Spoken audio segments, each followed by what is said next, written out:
प्यारे विद्यार्थियों, हिंदी बी का सॉल्यूशन आप देख रहे हैं इस वीडियो में। 100% जो है करेक्ट आंसर्स हम देखेंगे। हिंदी ए ऑलरेडी अपलोड कर दिया गया। चलिए स्टार्ट करते हैं।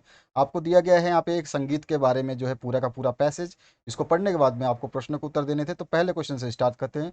जन साधारण के अनुसार संगीत किसका साधन है? तो आंसर क्या हो जाएगा? संगीत किसका साधन है?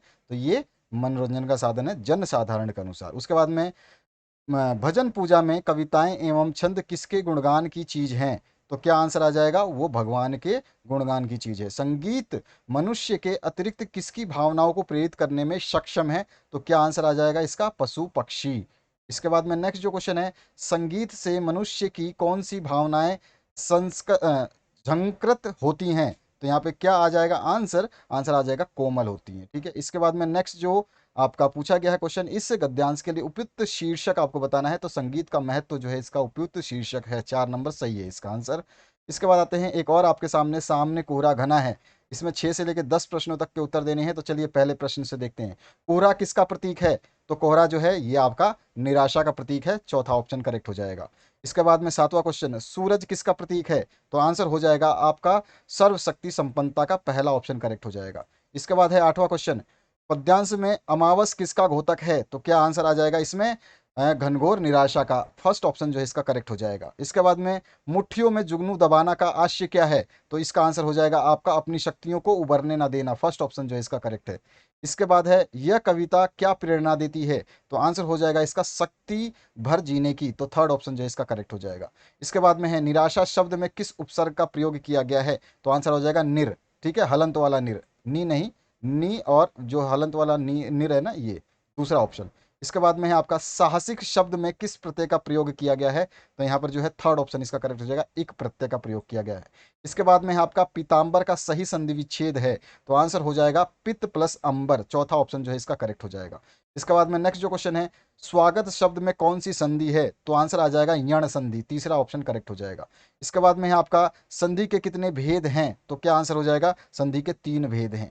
इसके बाद में आपका नेक्स्ट जो क्वेश्चन है, इसे पूछा गया 16 नंबर, शब्द जब वाक्य में प्रयोग किया जाता है तो उसे कहते हैं, उसे क्या कहते हैं? तो उसे हम कहते हैं आपका पद। ठीक है, तो चौथा ऑप्शन जो है इसमें करेक्ट हो जाएगा। आयात का विलोम शब्द क्या है? तो सभी को पता है आयात का निर्यात होता है। तो सभी ने सही किया होगा, सेकंड ऑप्शन करेक्ट हो जाएगा। इसके बाद में हवा का पर्यायवाची शब्द नहीं है।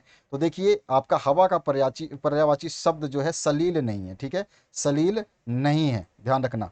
सलील किसका है? तो ये आपका किसका है? सभी को पता होना चाहिए, जल यानी पानी का।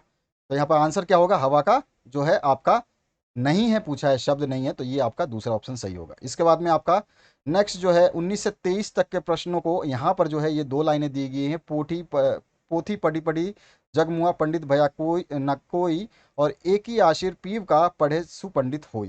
यहाँ पहला क्वेश्चन पूछा गया, पोथी पढ़ी पढ़ी जगमुआ का आशय क्या है? तो यहाँ पे थर्ड ऑप्शन जो आपको करेक्ट करना है, पुस्तक पढ़ करके कोई भी ज्ञानी ना बन सका। थर्ड ऑप्शन इसमें करेक्ट होगा। इसके बाद में एक ही अशीर किसे कहा गया है? तो ये ईश्वर को कहा गया है। तीसरा ऑप्शन इसमें भी करेक्ट होगा। पंडित होने के लिए क्या आवश्यक है? तो परमात्मा का ज्ञान होना आवश्यक है। चौथा ऑप्शन करेक्ट होगा। पोथी पढ़ने में क्या व्यंग्य है? तो इसमें भी आपका चौथा ऑप्शन ही करेक्ट होगा, पुस्तक के ज्ञान प्राप्त करना।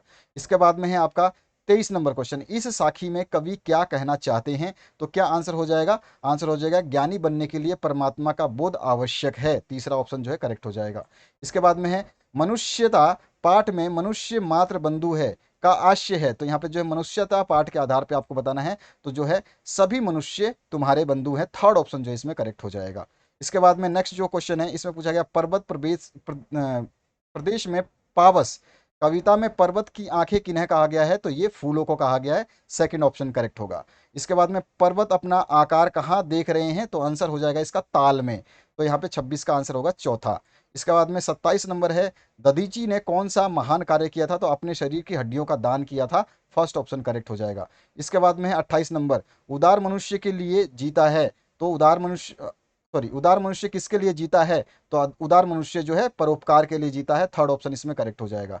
कवि पंत ने वृक्षों की तुलना किससे की है? तो कवि पंत ने वृक्षों की तुलना ऊंची ऊंची आकांक्षाओं से की है। इसमें आपका जो है फर्स्ट ऑप्शन करेक्ट हो जाएगा।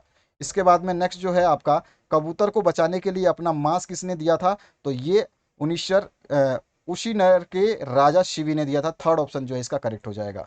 सहस्त्र दृग सुमन से क्या अभिप्राय है? तो इसका अभिप्राय है हजारों पुष्प रूपी आंखें। दूसरा ऑप्शन इसमें करेक्ट करना था आपको, दूसरा, सेकंड ऑप्शन करेक्ट होगा। इसके बाद में 32 नंबर से लेके 36 नंबर जो है यहाँ पर एक गद्यांश दिया गया है, इसको पढ़ने के बाद में आपको आंसर्स देने हैं। तो चलिए हम देखते हैं प्रश्नों को।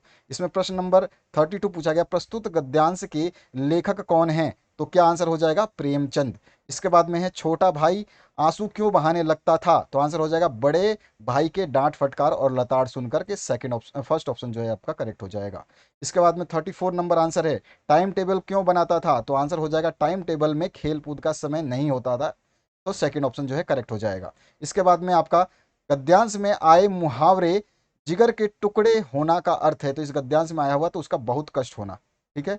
इसके बाद में नेक्स्ट जो क्वेश्चन है, भाई साहब किस कला में निपुण थे? तो उपदेश कला में निपुण थे। चौथा ऑप्शन इसमें करेक्ट हो जाएगा। 37 नंबर जो है, 26 जनवरी 1931 के दिन का इतिहास क्यों महत्व का क्या महत्व है? तो इस दिन भारतवासियों ने दूसरे स्वतंत्रता दिवस के रूप में मनाया था इस दिन को। तो पहला ऑप्शन जो है आपका करेक्ट हो जाएगा। इसके बाद 38 नंबर, कमेंट करके जरूर बताना कि आपके कितने मार्क्स आ रहे हैं।